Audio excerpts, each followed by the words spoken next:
2, 3, 4. Stick my feet together. Now they're magnetized. Make sure I'm in the center of the spectator. I would misdirect while I was talking to them. I'd get a hold of the material. I'd say, okay, watch.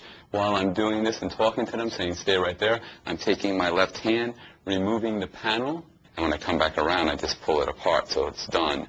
Now I'm ready in position to take my leg right out. Remember, it's important to create some misdirection. You don't want them concentrating on your legs at this point. You want them looking elsewhere so that you can do the dirty work, which is probably the most difficult part, to get your leg out and planted, and then to get your leg back in is where you really need to be slick. So when you're in this position, I usually just bring my hands forward while I come and get everything to position. Now the next phase of this is just literally to balance yourself, as we discussed before, and just create the illusion in presentation that you're going to float. Arch your back, look up in the air, bring your hands up and be. And now you got to keep your heel pointed to the ground, so you keep the back of your legs taut. Boom. And then you can land.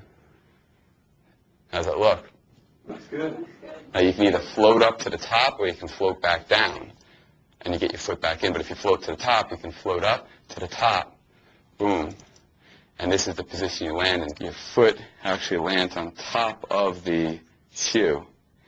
This is obviously the most difficult technique and effect to do, which I did on a sidewalk, and I also did in a bar